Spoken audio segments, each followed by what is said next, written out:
Swayam Prabha. Digital India. Educated India.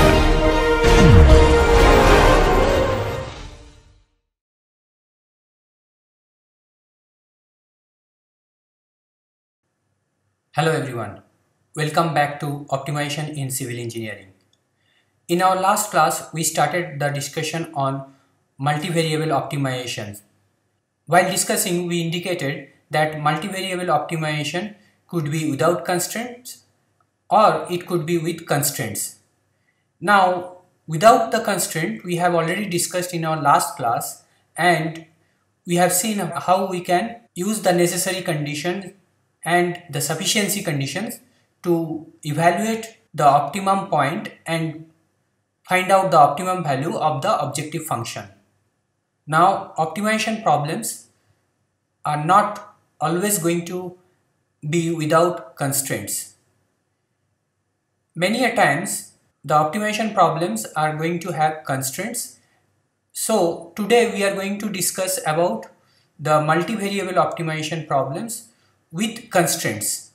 We are going to start with the equality constraint in today's class, and in the subsequent classes we are going to reach to the inequality constraints.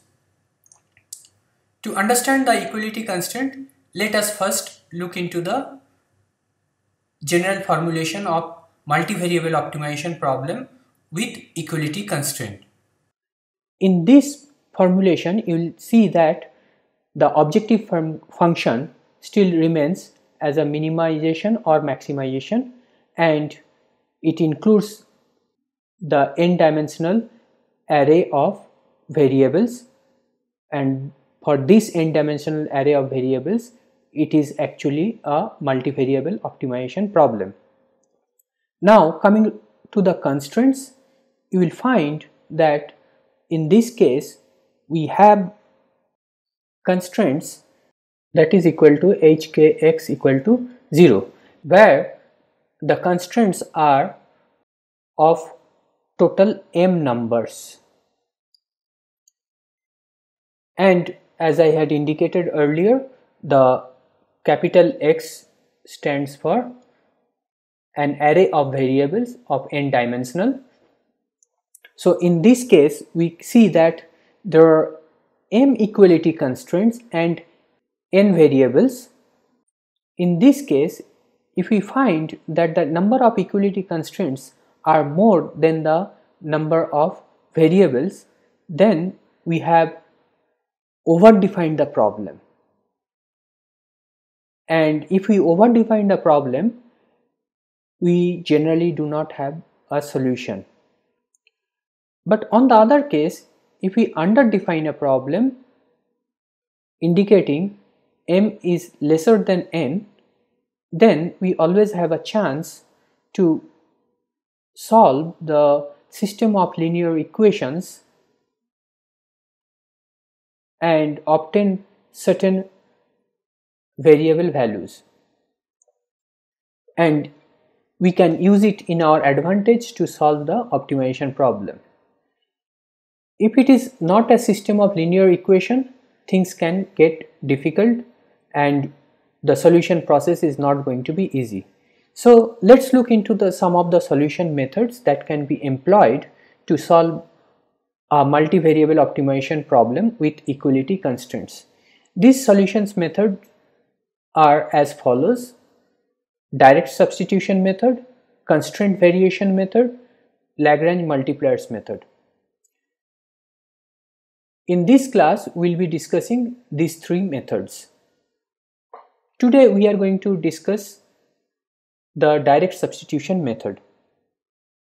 So coming to the direct substitution method, as I had indicated earlier, if there are m equality constraints, we can solve the system of equation and obtain the values of m variables.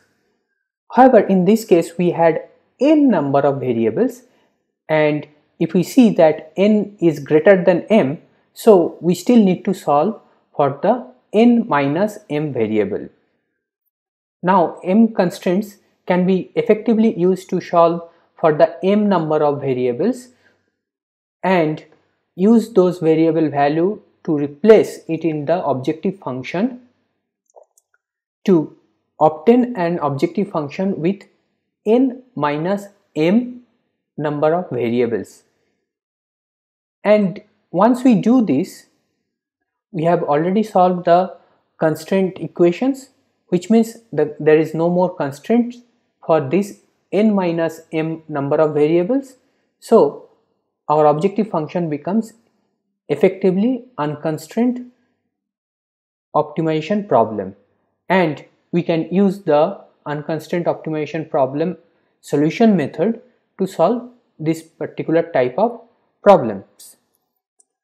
It sounds very easy and also sounds very convenient to solve. However, in certain cases it's not that convenient, and particularly if we find that the constraint equations are not linear, which means it is not representing a system of linear equation, then the solution for m number of variables is not going to be that easy,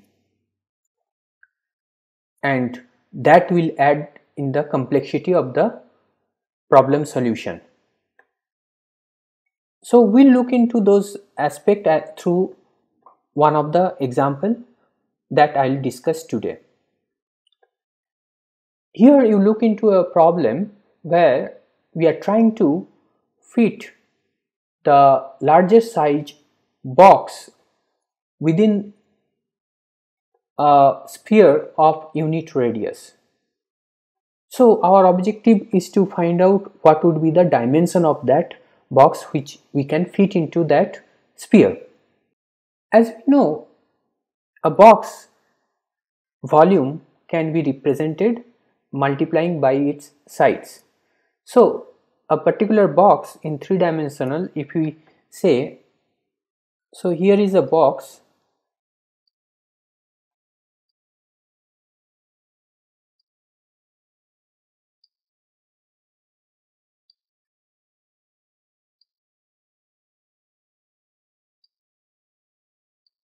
with dimension x1, x2 and x3. So the volume of this box is going to be x1 times x2 times x3. Now this box we need to fit it inside the sphere, and the sphere radius we said is 1 unit. So if we are looking into the sphere, then we know that the largest size box is going to fit into the sphere when its corners are just touching the surface of the sphere. So in that case we can easily say that the sphere radius can be defined by this equation. So it is actually giving us from a center point the distance, and this distance from the center of the box can be easily obtained from the three sides which we know. So the size of the box is constrained by this particular equation.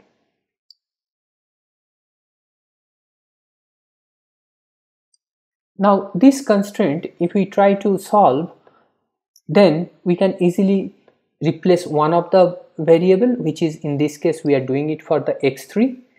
So we get the equation for the x3. Now this x3 we can replace it in our objective function here. So our new objective function is this, where we have only two variables and the third variable is replaced, and this objective function is without a constraint. So let's now look into how we can solve this problem using our multivariable optimization unconstrained problem solutions method, which we discussed in your previous class. First, we need to look into the necessary condition, and when we look into the necessary condition, first we need to find out the point where the slope is going to be 0. So for that reason, we are going to do the partial derivative of the function with respect to each of the variable considered. So first partial derivative is this one, del f by del x1, which we are going to get this expression, and if we equate it to 0, then we can write that this is our equation, and this equation is one of the equations, say suppose equation 1. Then we do the partial derivative of our objective function with respect to the second variable, which we are doing it here, and then we try to equate it with 0. From this we are going to get this equation, which we are saying equation 2. If we solve equation 1 and 2, we'll get the values of x1 and x2. So we have two equations and two variables. If we solve, we can get the value of x1 and x2, and that if we replace in the previous equation or in the expression of x3, we can get the value of x3, and in this case we will find that all are equal to 2 by root over 3. So it indicates the necessary condition where potentially or possibly we can get the optimum value. However, we need to check it to ensure that it is the optimum value and it all represents either the maximum or minimum.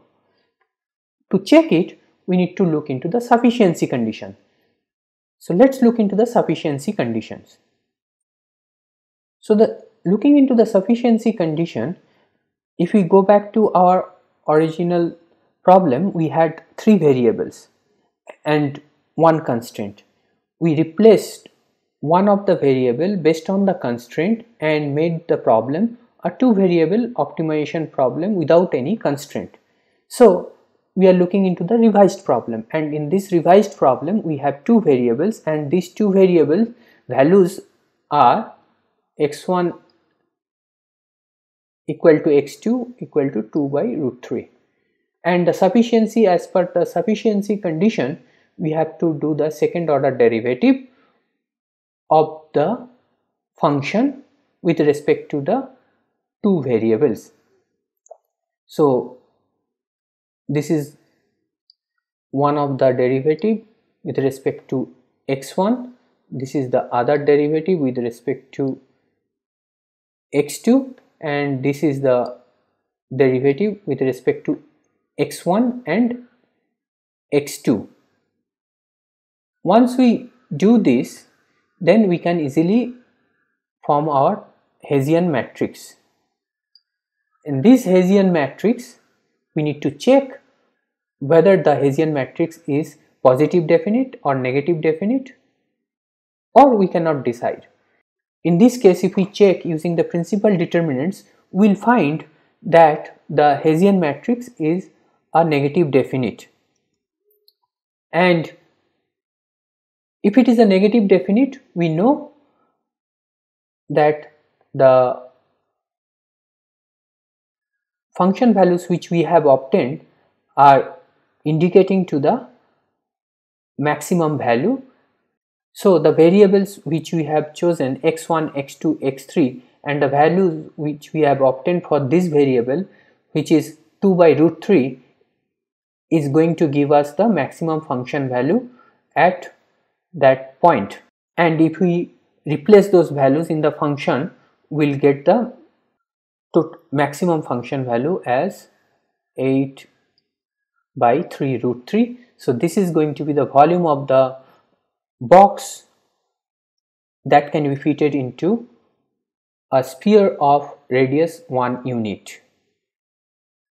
Here you can see that the problem seems to be easy because we had only 3 variables and our constraint was quite simple and it was easy to do the derivatives of the first order and the second order.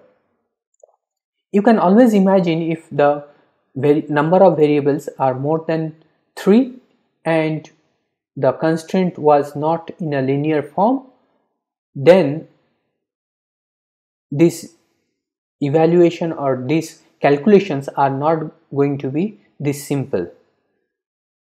In our next lecture, we'll see how we can solve to some extent more complex constraints for the multivariable optimization and constraint problems. So in today's lecture, we discussed about the multivariable optimization with equality constraints. There are 3 methods which we are going to cover in this course, and out of those 3 methods, today we discussed about the direct substitution method. In this particular method, we discussed how we can substitute one or more than one variables depending on the number of constraints we have in the optimization formulation, and convert the objective function into an unconstrained optimization problem. Once we convert the objective function with equality constraint problem into an unconstrained multivariable optimization problem, we can employ the process discussed in the previous lecture to solve this optimization problem. The process is quite simple, provided the constraints are less in number and follow linear equation. If the equality constraints are of nonlinear nature, the solution process by direct substitution may not be that simple. We'll look into the other 2 methods in the subsequent classes and see how we can deal with more complex equality constraints. So with that, see you in the next class. Thank you.